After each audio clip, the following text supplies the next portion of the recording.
누가복음 1장. 자신의 삶으로 이 말씀을 섬겼던 최초의 목격자들이 전해준 보고를 바탕으로 우리 가운데 일어난 성경과 역사의 놀라운 추수 이야기를 정리하려고 손을 댄 사람들이 아주 많았습니다.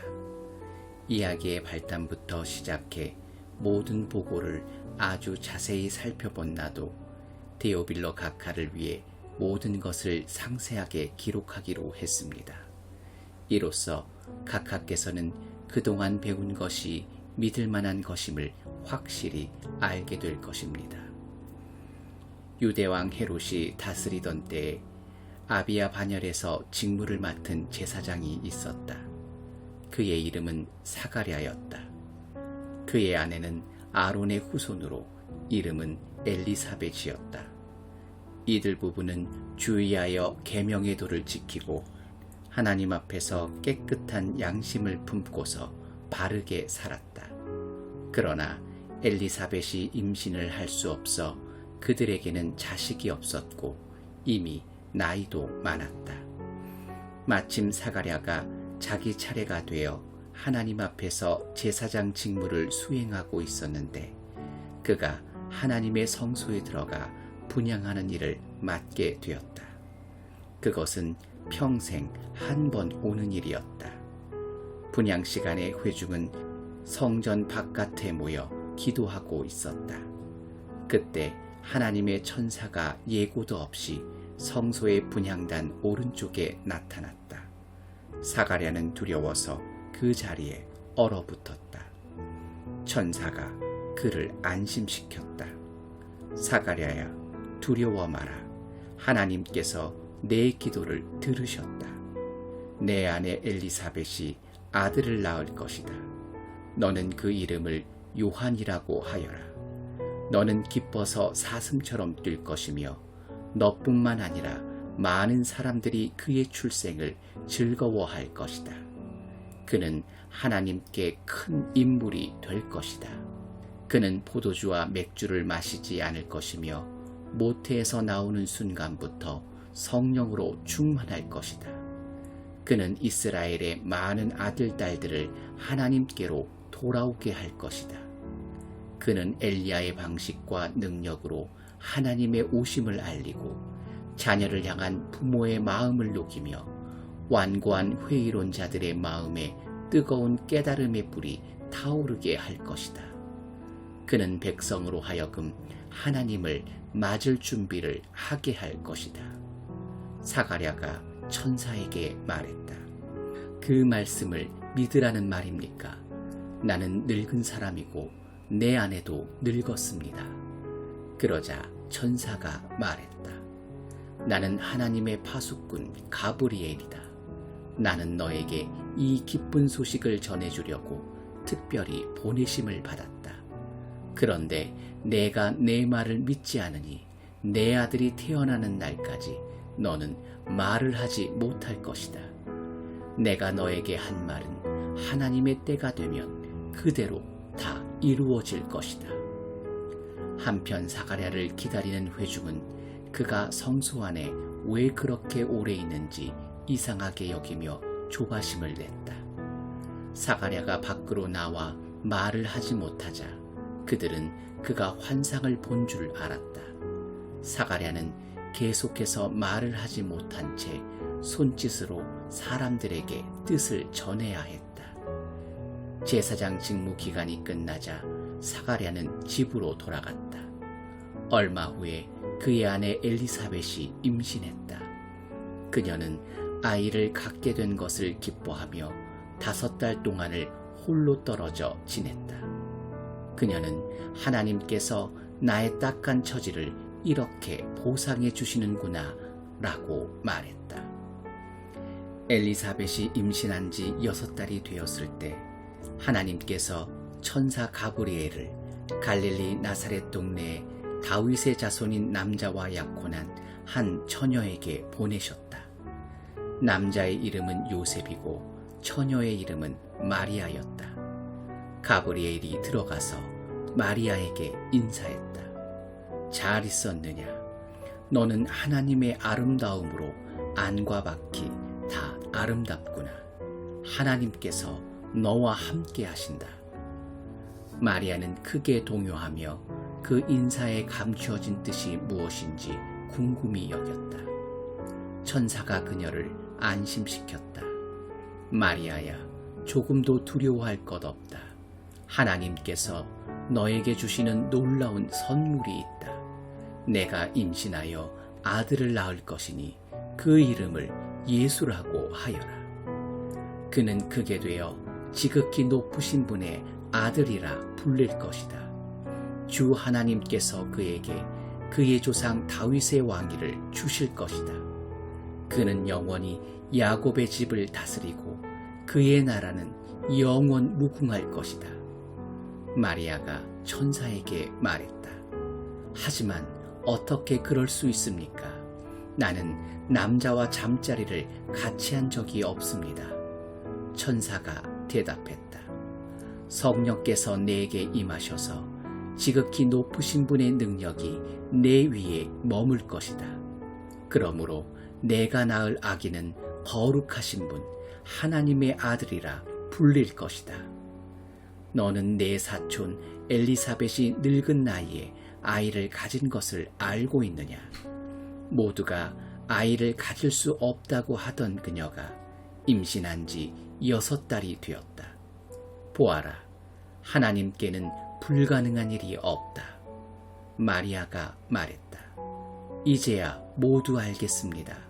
나는 섬길 준비가 된 주님의 여종입니다. 당신의 말씀대로 내게 이루어지기를 원합니다. 천사가 그녀를 떠나갔다. 마리아는 잠시도 지체하지 않았다. 그녀는 일어나 유대 산지의 한 동네로 가서 곧장 사가랴의 집을 찾아가 엘리사벳에게 문안했다. 엘리사벳이 마리아의 인사를 받을 때 그녀의 뱃속에서 아기가 뛰놀았다. 엘리사벳은 성령이 충만하여 뜨겁게 노래했다. 그대는 여자 가운데 참으로 복되고 그 뱃속의 아기도 복되다. 내 주님의 어머니가 나를 찾아오다니 이 큰 복이 어찌 된 일인가. 그대의 문안 소리가 내 귀에 들리는 순간 내 뱃속의 아기가 마냥 기뻐서 어린 양처럼 뛰어놀았다. 하나님께서 하신 말씀을 믿고 그 말씀대로 다 이루어질 것을 믿는 여자는 복되다. 마리아가 말했다. 하나님이 들려주신 복된 소식으로 내 마음 터질 듯하니 내 구주 되신 하나님의 노래로 기뻐 춤추리라. 하나님이 나를 주목하심으로 무슨 일이 일어났는지 보라. 나는 이 땅에서 가장 복된 여자다. 하나님이 내게 행하신 일 영원토록 잊지 않으리. 다른 모든 것과 구별되시는 하나님, 그 이름 거룩하시다. 그 앞에 두려워 떠는 이들에게 그의 자비 물밀듯 밀려오네. 그가 팔을 뻗어 능력을 보이시고 거만스레 허세 부리는 자들을 흩으셨다. 오만한 복군들을 내리치시고 고통당한 이들을 진창에서 건져내셨다. 가난하고 굶주린 사람들이 잔치상에 앉으니 야멸친 부자들이 냉대를 당했다. 기억하셔서 풍성한 자비 드높이 쌓으시며 택하신 자녀 이스라엘을 품으셨다. 아브라함으로 시작해 지금까지 약속하신 대로 그의 자비가 정확히 이루어졌다. 마리아는 6달 동안 엘리사벳과 함께 있다가 자기 집으로 돌아갔다. 출산일이 되어 엘리사벳이 아들을 낳았다. 이웃과 친척들은 하나님께서 그녀에게 베푸신 큰 자비를 보고 함께 즐거워했다. 8회째 되는 날 그들이 아기에게 할례를 행하러 와서 그 아버지의 이름을 따서 아기의 이름을 사가랴로 지으려고 했다. 그러나 엘리사벳이 끼어들었다. 아닙니다. 이 아이의 이름은 요한이라고 해야 합니다. 그들이 말했다. 하지만 당신네 집안에는 그런 이름을 가진 사람이 아무도 없지 않습니까? 그들은 사가랴에게 손짓하여 아이에게 어떤 이름을 지어주려고 하는지 물었다. 사가랴가 서판을 달라고 하더니 이렇게 썼다. 아이의 이름은 요한이라고 해야 합니다. 사람들이 모두 깜짝 놀랐다. 놀랄 일은 그것만이 아니었다. 어느새 사가랴의 입이 열리고 혀가 풀어지더니 말을 하면서 하나님을 찬양하는 것이었다. 깊은 경외심이 이웃을 덮었고 유대 온 산지 사람들이 온통 그 이야기뿐이었다. 이야기를 들은 사람들은 모두 그 일을 마음에 새기며 놀라워했다. 이 아이가 장차 어떤 사람이 될까? 하나님께서 이 일에 함께 하신 것이 분명하다. 사가랴가 성령이 충만하여 이렇게 예언했다. 이스라엘의 주 하나님을 찬양하여라. 그가 오셔서 그 백성을 자유케 하셨다. 그가 구원의 능력을 우리 삶의 중심에 그의 종 다윗의 집에 두셨으니 그의 거룩한 예언자들을 통해 오래전 약속하신 말씀 그대로 우리를 원수들과 우리를 미워하는 모든 손에서 건지셨다. 우리 조상에게 자비를 베푸셔서 말씀하신 것을 기억하고 행하셨으니 곧 우리 조상 아브라함에게 맹세하신 대로 적진에서 우리를 구하셨다. 우리로 하여금 세상 걱정 없이 그분을 예배하며 사는 날 동안 그분 앞에 거룩하게 하셨다. 지극히 높으신 분의 예언자인 내 아기여, 너는 주님 앞서 가서 그의 길을 예비하고 그의 백성에게 구원과 죄 용서의 소식을 전해줄 것이다. 하나님의 자비로우신 마음, 하나님의 해돋음 우리에게 임하셔서 어둠 속 죽음의 그늘에 앉아있는 이들을 비추시고 우리의 길을 한 걸음씩 밝혀 평화의 길로 인도할 것이다. 아이는 자라며 심령이 굳세어졌다. 그는 예언자로 이스라엘에 등장하기까지 광야에서 살았다.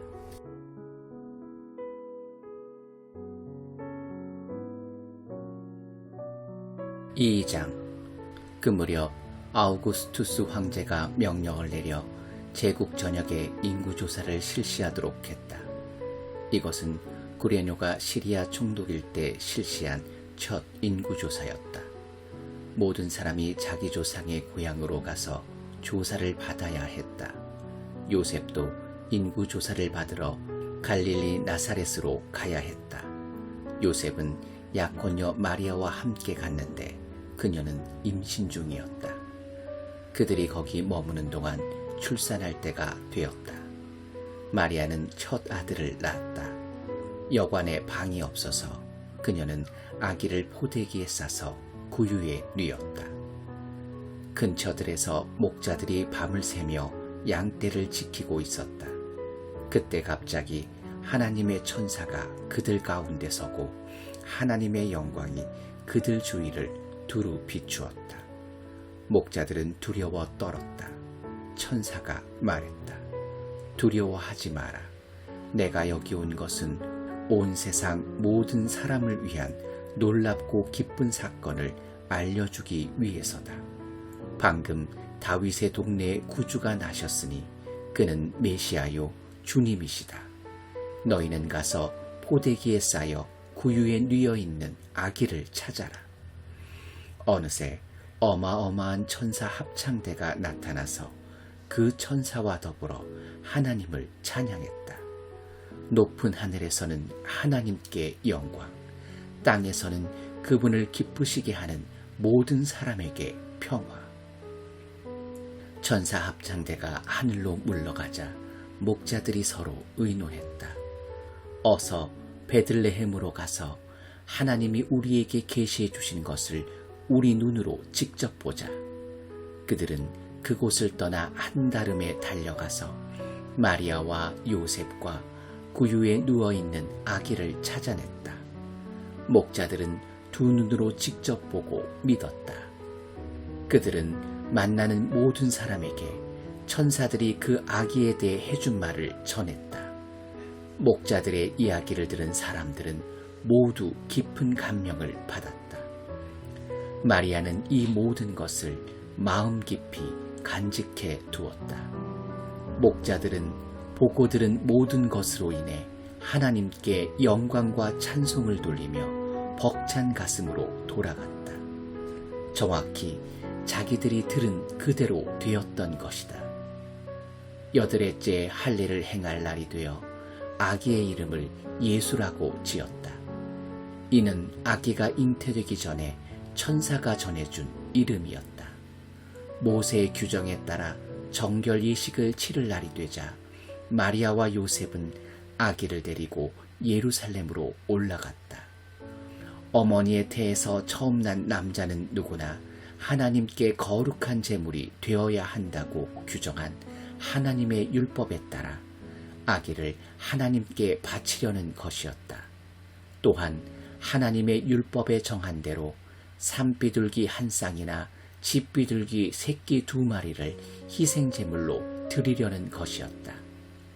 당시 예루살렘에 시므온이라는 사람이 있었는데 그는 이스라엘이 구원받기를 바라고 기도하며 살아온 선한 사람이었다. 성령께서 그 사람 위에 머물러 계셨다. 일찍이 성령께서 그가 죽기 전에 하나님의 메시아를 볼 것이라고 그에게 일러주셨다. 시므온은 성령께 이끌려 성전으로 들어갔다. 마침 아기 예수의 부모가 율법에 규정한 예식을 행하려고 아기를 데려왔다. 시므온은 아기를 품에 안고 하나님을 찬양했다.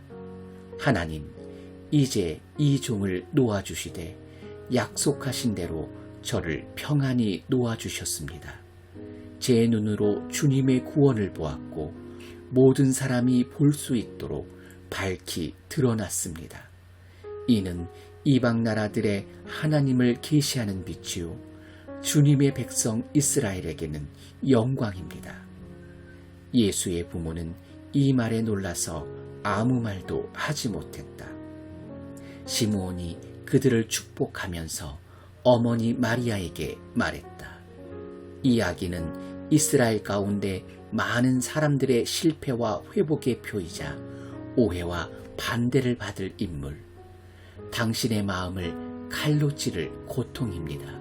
그러나 그 거부는 오히려 그들의 가면을 벗겨내어 마침내 하나님께서 그들의 실체를 드러내실 것입니다. 아셀 지파 바누엘의 딸인 예언자 안나도 거기에 있었다. 안나는 나이가 아주 많았다. 그녀는 결혼하고 7년 만에 혼자 된 이후에 84살이 되도록 과부로 살았다. 안나는 성전 경례를 떠나지 않고 금식하며 기도하며 밤낮으로 하나님께 예배를 드렸다. 시므온이 기도하고 있는 바로 그때 안나가 나타나 하나님께 찬송을 드리면서 예루살렘의 해방을 간절히 기다리는 모든 사람에게 이 아기에 대해 이야기해 주었다. 마리아와 요셉은 하나님의 율법에 규정된 일을 다 마치고 갈릴리에 있는 자기 동네 나사렛으로 돌아왔다. 거기서 아이는 튼튼하고 지혜롭게 자랐다. 하나님의 은혜가 그 아이 위에 머물러 있었다. 해마다 6월절이 되면 예수의 부모는 예루살렘으로 순례길을 떠났다. 예수가 12살 되던 해에 그들은 늘 하던 대로 6월절을 지키러 올라갔다. 절기가 끝나 집으로 돌아갈 때 아기 예수는 예루살렘에 남아 있었지만 부모는 그 사실을 몰랐다. 그들은 순례자의 무리 어딘가에 아이가 있겠거니 생각하고 꼬박 하룻길을 가서야 친척과 이웃 가운데서 아이 예수를 찾기 시작했다. 하지만 아이가 보이지 않자 그들은 아이를 찾으려고 예루살렘으로 되돌아갔다. 이튿날 예수의 부모는 성전에서 아이를 찾았다. 아이는 선생들 틈에 앉아서 그들이 하는 말을 듣기도 하고 질문하기도 했다. 선생들은 아이의 예리한 답변에 감탄하며 다들 아이에게 사로잡혀 있었다. 그러나 부모는 감탄하지 않았다. 그들은 화가 나서 마음이 상해 있었다. 어머니가 말했다. 얘야, 왜 이렇게 했느냐? 내 아버지와 내가 너를 찾느라 정신이 없었다. 아이가 말했다. 왜 저를 찾으셨습니까? 제가 여기 있으면서 제 아버지의 일을 해야 할 줄을 모르셨습니까? 그러나 부모는 아이가 무슨 말을 하는지 깨닫지 못했다. 아이는 부모와 함께 나사렛으로 돌아와 부모에게 순종하며 살았다.